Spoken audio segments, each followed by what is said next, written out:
Zero নিয়ে আমাদের সবসময় এক ধরনের কনফিউশন কাজ করে। আমরা জিরোর আরেকটি কনফিউশন আজকে দূর করার চেষ্টা করবো। a by 0 is equal to infinity নাকি a by 0 is equal to not defined। a by 0 is equal to infinity নাকি a by 0 is equal to not defined আমরা এটা কিভাবে বুঝবো?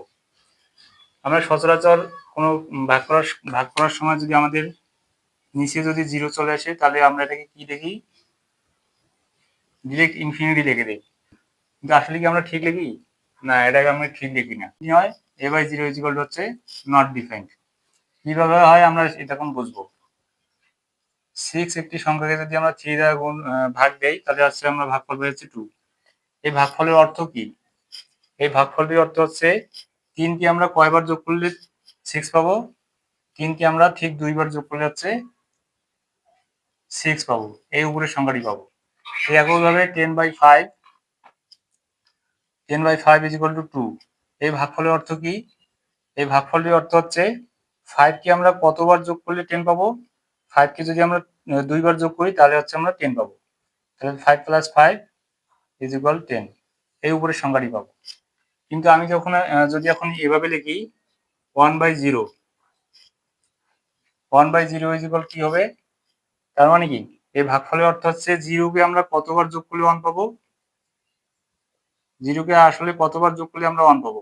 আসলে কি আমরা 0 কে 0 দ্বারা যদি সারা জীবন যোগ করতে থাকি কোনোদিনই কি 1 পাবো?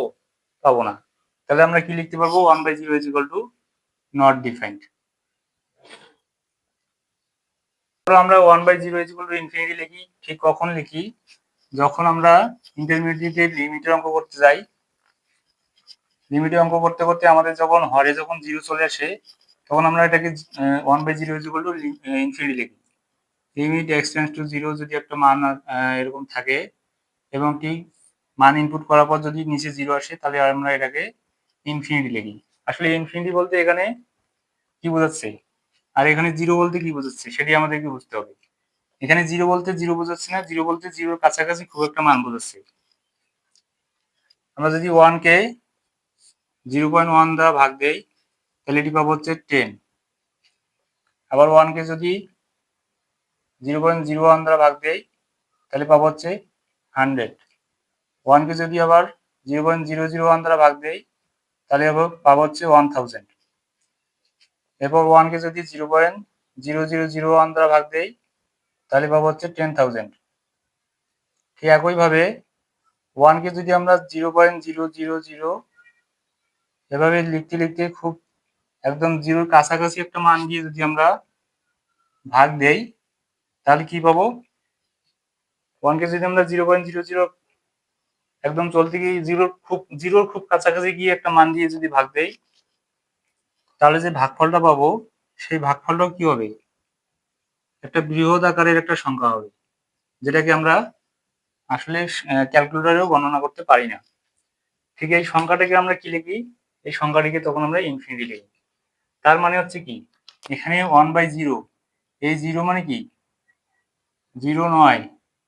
এই 0 মানে হচ্ছে 0 নয়, কিন্তু কি 0 এর খুবই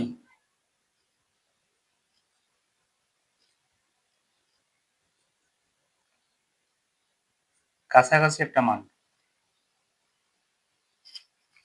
যখন আমরা 1/0 is equal to infinity লিখবো তখন আমাদেরকে অবশ্যই মনে রাখতে হবে যে এখানে 0 মানে 0 নয়, 0 হচ্ছে 0 এর খুব কাছাকাছি একটা মান।